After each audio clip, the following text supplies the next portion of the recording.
Hi guys! Alright, I'm here to talk about bats, okay? But first, I'll start with something a little bit more familiar. I'm going to start with our school forest.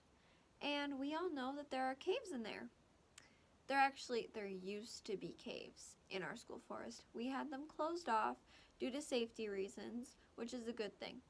And the bats that might have made their homes in there probably wouldn't have, because we actually had standing water in our caves as well, which deters bats from actually living there. So no harm done, and we now have a safer forest because of it.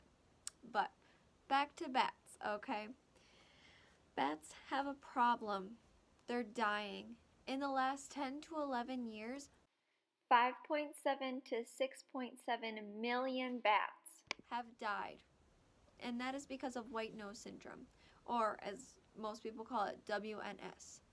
White nose syndrome is caused by a fungus, which I need to see the pronunciation for. It is Pseudogymnoscus. Pseudogymnoscus, yes.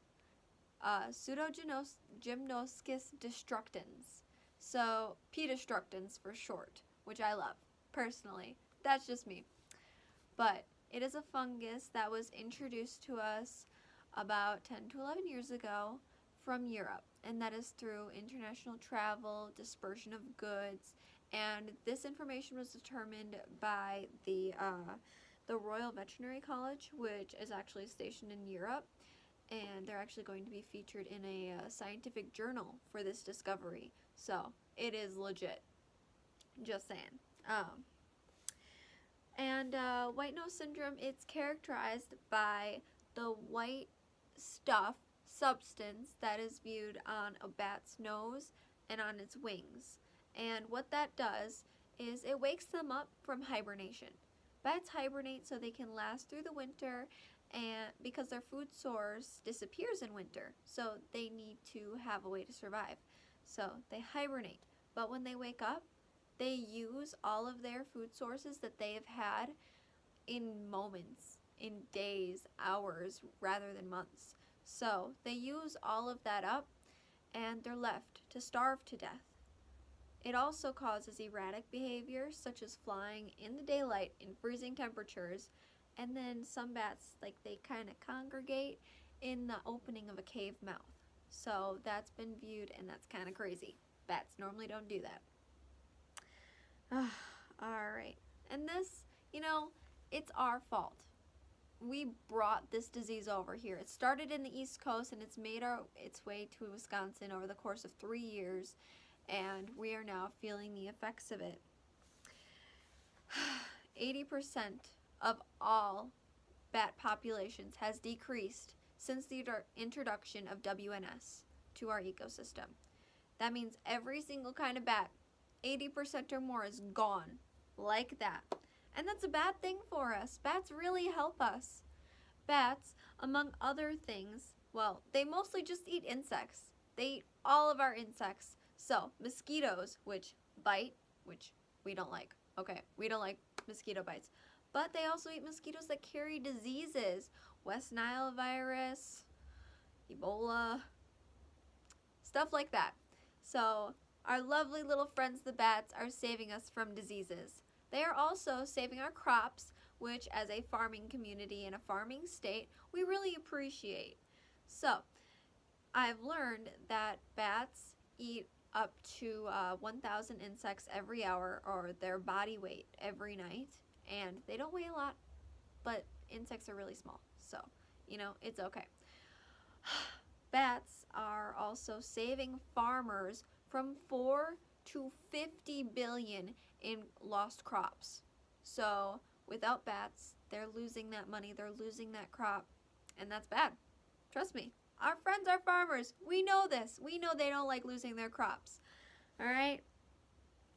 Bats, they also pollinate lovely little flowers, which other animals depend on. So if we don't have bats to pollinate those flowers, those animals depending on those plants are going to suffer.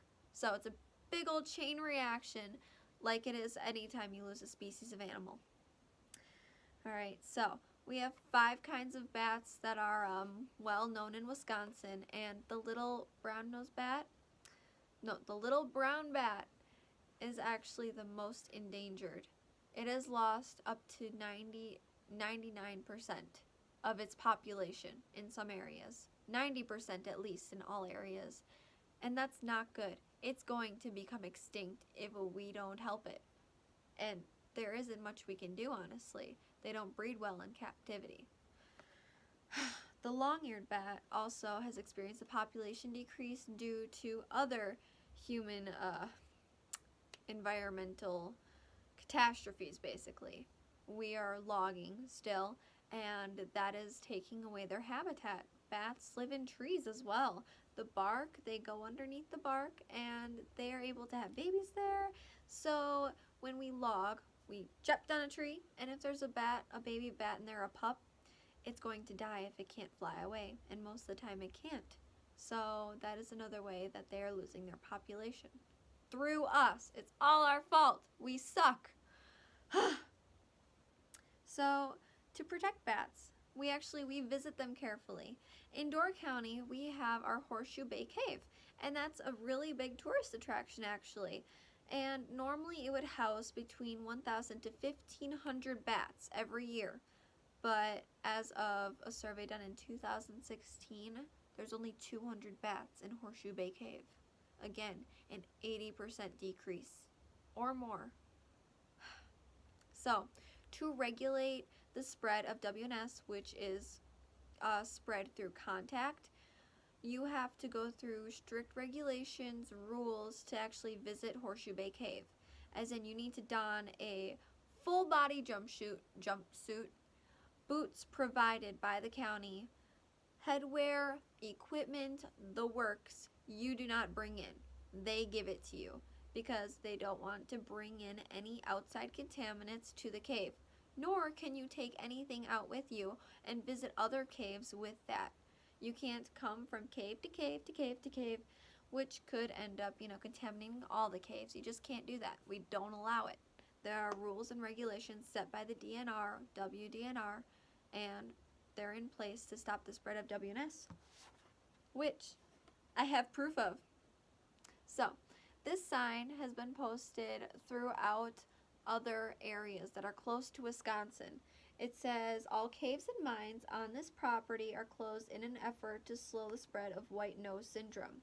This ailment has killed hundreds of thousands of bats in the eastern United States and may soon threaten bats in Wisconsin.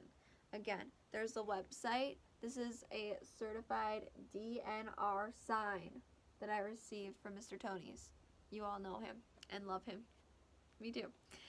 Anyway, we visit these bats carefully in Horseshoe Bay. And also, we do sometimes experience bat problems in our own backyards, in our own homes. Bats do love a good warm house, and if you have little holes that allow them access to your attic, they're going to take advantage of that. They're smart animals. So instead of killing them, let's be humane. I have directions actually on how to take care of bat infestations. So what you want to do is first determine where they're entering your house and exiting your house. If you have more than one area, you want to know where all of those areas are because you're going to need to close some of them off. So then what you do is you close them all off except for one, okay? You want to leave one open because they still are going to need to go back and forth. If you close that opening, that last opening, the baby bats that are stuck in there, they will die. That's bad. Not only is it killing bats, it'll stink up your house, which is also bad. And then if you close that up and there are like other bats in there, like if they can't get out, if they're all in there and they can't get out, they're going to die of starvation. So they're going to die, they're going to stink up the house. So you don't want to close that off. Instead, what you want to do is you want to monitor it. And if you notice these bats around your house in the early summer months, it's a really good idea to set up a bat house near that one entrance that you have available to those bats. And a bat house is just a small little box that sits up on a post, and you set it up earlier to get them familiar with it rather than setting it up as soon as you kick them out, because they're not going to like it then. They're not going to know what it is. So you set it up early, get them familiar with it so they know it's there, And as soon as August to September rolls around, between August 1st and September 30th, somewhere around there, that is when you can start removing the bats from your house. And what you want to do is you want to take that one exit slash enter point, and you want to cover it with screen, but not all the way. So you want to cover, put it over the opening, and then fasten the top, fasten the sides, but leave the bottom open. And leave it just so a little bit of room, there's a little wiggle room, because the bats are going to fly out of your house, and then they're going to hit the screen, but they're going to be able to go down underneath the screen and then fly away and go eat their little arts out and be all happy and stuff. So they cannot get back in after exiting this area. And the reason you should wait until August is because that's when all the baby bats are going to be learning to fly. So if they can fly out of your house, that way they can leave and not go back in. And because of that bat house that you hopefully set up earlier, they're going to have a place to stay. And you're going to want bats to stay by your house. They eat your insects. They protect your crops. Come on. We live in Door County. We need this. In conclusion, as informal as this has been, we really need to protect these bats. They help us so much, and they benefit the ecosystem so much. Losing them as a part of our environment will be detrimental to Door County, to Wisconsin, to the world. And we can't have that. So please take what I said into consideration, and hopefully you've learned something. Bye!